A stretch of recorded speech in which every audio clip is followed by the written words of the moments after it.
there, turn it on. And then there's you gotta hit this before you can drive. If you pull your foot on the pedal before you hit that, you have to cycle.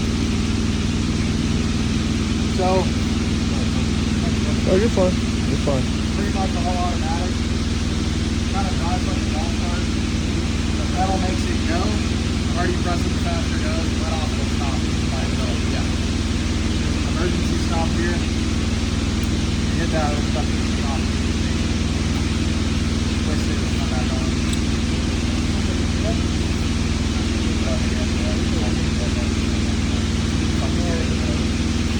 Forward, reverse, same pedal makes it backwards. Lights are here. And the column tilts, pull that guy out, you can move back and forth, the seat moves back and forth there. The USB plug there. To actually sweep with it, all you do is press this button right there. It'll show you the side broom and the main broom there. Once you step on the pedal, it'll start actually spinning. So that's it. That's the one button. If you want to run the main broom without the side broom, press it one more time. That's just the main broom. That's what actually sweeps. The side brooms are just to pull debris away from the edges here in front of the main broom. And then when you want to stop sweeping, you press it one more time. And that's back in like transport mode. You just want to drive it somewhere. Okay. It's pretty much that simple. There are a few different buttons here. This is the side broom RPM. That's how fast they spin. You can hit this here and slow them down or speed them up. Obviously 4 is the fastest, 1 is the slowest. You guys probably are going to mess with that one. But if they're making a little too much dust, you can slow them down a little bit. And then this over here is how hard the main broom is actually pressing down on the ground. And again, same thing. 1 is minimum, 4 is maximum. These are presets. So like 1's the lowest setting. If you just want to have your guy get on it and go, but you can adjust it independently. Yeah. It seems complicated, but it's really not. Pick your setting. The lower pressure you run, the longer things last. Might not sweep quite as well, but you usually don't need a lot of downforce. So we'll sweep with it on 1 when we're done here. And I'll show you what it can do. I accidentally hit the setting button. This is more for us than it is for you guys, but you can look back on all code stuff that it has. And then there's a master key code. I believe it's in the manual if you want to change the presets. Yeah. But we don't really get into that. You shouldn't have to. This is the filter shaker here. Press it once, you hear it come on. That shakes this big baghouse filter that's in here.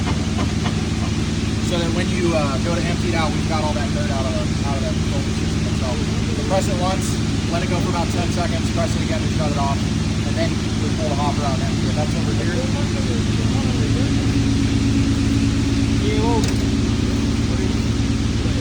This is your hopper. That's just the trash there. That gets all the debris from the floor. It's on wheels, and it's got a handle on it. If you want to dump it like out in the dirt, you can just kind of pull it over. It's aluminum, so it's not as heavy as it looks. Actually, this one is stainless. It's still not as heavy as it looks. And then to put it back in, just get it lined up with those rails and just kind of shove it up in there. Pretty simple. The main broom is right there, as you can see. It's one bolt to change it out. Basically, pull that bolt, pull this arm out, and then pull the main broom out. These are your wear indicator bristles. When these guys get to be that length, it's time to put a new main broom on it. That's the biggest consumable on that main broom. That's what does all the work. The second most consumable item are the flaps. We sell a kit for it. It's pretty cheap. Usually it's the side flaps and the hopper flap that do. And then obviously after that, the side broom is another wear item. There's a few more things this has going on. Those are the main functions. You got a charger here. The cord is actually under the hood. There's a latch on each side. There's that. So your cord is over there. Standard wall outlet. Plug it in. It's automatic. Some lights that kind of show you what it's doing. Basically, if it's blinking, it's charging. When it's solid green, it's done. Yeah. It'll shut off by itself. Batteries, these are unsealed, so you do need to check the water level. You guys familiar with that? Yeah. At least one. Like on the electric forklift. Yeah, same exact thing. Distilled water preferably. We can even do a single point watering system if you guys want to do something like that. But otherwise, just pull the caps off, check it once a month. You probably all have to fill it, once every 8 months, maybe once every 6 months. But these machines tend to get neglected, so if someone's not checking them like routine, they'll burn the batteries out in it. Put new ones in 6 months. These are big batteries, so it'll run for a long time. They're also more expensive to replace, so just keep that in mind. There's some belts. These are wear items too, but they last a really long time. We've got manuals there. There's an operator's manual in there. Everything I just went over is also in there. It's just pictures, but it'll show you kind of how to run it. And then there's some bags there. Those bags are for this guy here. This is an external vacuum launch. You can pick stuff up off the floor with it. The switch for it's right here. And that starts up your vacuum motor. This guy looks at the top. So you can pick up little bits of debris with it, whatever you want. It's got stuff just like a vacuum. Nice idea. So under this lid is the actual vacuum. That's what those are. And if you need more, just let us know. They're cheap. So that'll catch all the little debris. There's a filter under there to protect the vac motor itself from getting large chunks of debris into it. If you see this get really dirty over time, just hose it out, like squeeze it out, get all the water out of it, rub it down.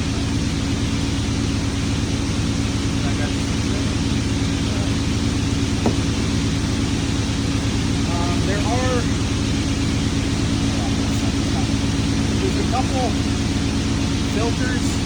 So if you get dirt past the filter, this is the fan housing. It's actually fully structured on the main room. If you get any dirt past the filter, it's going to exhaust it into here. And then we've got filters to keep it from blowing that dust out into the, out into the warehouse. So these guys down here will get dirty over time. It's not something you really need to check very often at all. In fact, I'd say maybe like once a year. But it depends on how often you bypass dirt through this.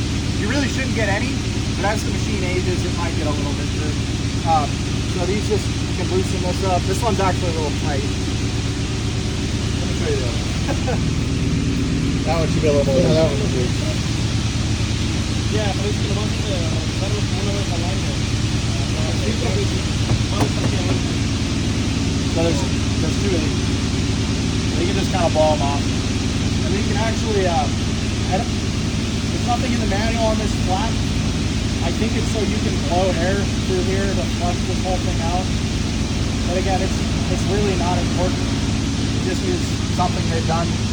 It's kind of neat. Previous versions of this machine didn't have anything like that on them, and they do just fine. So as far as like basic maintenance stuff, it's really just the batteries, and then you're going to use the wand, just like that stuff. The last thing operationally on this machine, we call this the wet sweep bypass. Because it's got vacuum on the hopper and all that, if you sweep over water, it'll pull some of that water up onto the filter and get the filter like muddy.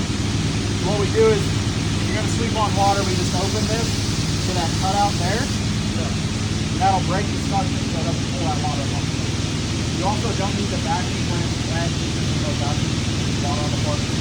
Some people really use their sweepers in the wet, some people don't. Some of you guys, it's not going to like hurt the filter to get it wet. You can always pull it out and close it off. It's a lifetime filter, so it should never need to be replaced unless it somehow gets a hole in it. Most sweepers use like a paper element. It's called from the belt, so it'll like never wear out. We've had the Jeep show 20 plus years with the stock filter. So it's not something you really need to clean. Just use that filter shaker before you empty the hopper out. It'll catch a lot. You've got some good fine stuff on the floor. The filter's going to get a lot of that, yeah. That's only using if you go over water. Yeah, the only time you open this is if you go over water. So, okay. You can drive it over water because you're going to sweep over water. Let me just show you while we have this up, the main filter housing. Again, it's not really something you can get into, but you want to see what it looks like. That's our filter there. And it actually extends all the way down into this box, so it's really big. And it's only the lower portion that's gonna, get the dust stuck to it. This should stay relatively clean. Not perfectly clean, but relatively clean. And it's not something we need to be checking, right? Nope. If you're starting to get like a ton of dirt through here, which is probably gonna be years from now if it ever happens, it could indicate we have a hole in it. Again, not really common at all, but it has happened. So usually on like really old machines. Shouldn't really, this is a really low maintenance machine, shouldn't have to mess with it at all. So, but like if you're running it and you're seeing like large amounts of dirt coming through here, I'd want to look at the filter, or you can just call us and I would come out and look at it. It's got a 3-year warranty. The filter's a part of that. So it doesn't cover wear items, so it's not going to cover like the broom and cycling car. Yeah, but if something goes defective, like a drive motor or the rust motor or anything like that, the batteries have a warranty as well. But you got to keep water. So that's pretty much it. Anything else is just going to be like, if you have a problem with it, I put the sticker on the front that has our office number on it. We'll come out and service it on site. We can ship parts directly to you. Like if you're comfortable changing out the main room and the flaps and stuff, we can send that stuff straight to you. Otherwise, we'll come out and service it for you if you'd like. Yeah, I think that's fine. Yeah. The serial number is right there. This is the QR code. You can take your phone out, hold the camera over that. It'll give you a hyperlink to this machine's born on page. We'll have all the info, the serial number, which of course is right there. We'll have our contact info. It'll have the manuals, warranty period information, like anything that pertains to this machine, you can get through that right there. This is also the same serial number here. This is the model of the machine. It's a Factory Cat CR version 2. And then this also has our contact info on it. So we're your local dealer. That's our office number there. So, like I said, anything you need, this thing will last a really long time. So, our sweepers, like I said, we've had them go 20 plus years. People taking them. Factory Cat's really good about supporting their equipment. So. Got some cup holders too. I don't know if I'm Yeah, it's all that. So forward, reverse, right, horn. Yep. Turn on the side right here. Turn on the face over there. Hit the button. So to turn the broom on is all just the one button. It went into sleep mode. So yeah, just this button. So right now it's transport. This is supposed to be a wheel. And it'll actually show you the little arrow shows you that it's got power to the drive motor, which ironically is not on the back. It's on the front. That's where it's propelled from. But press it again. That's your main and side broom. And that's just the main. That's just the main. And it'll put it up and down for you. So that's turning it on and putting it down. Again, it's only going to start sweeping when you start moving. So like right now, what settings do you recommend we would use? I think we should sweep with it real quick and just see. We're probably going to run it on 1 or 2. I don't think we need to run it on max. So if you don't mind, I'll run it up and down. And then torque.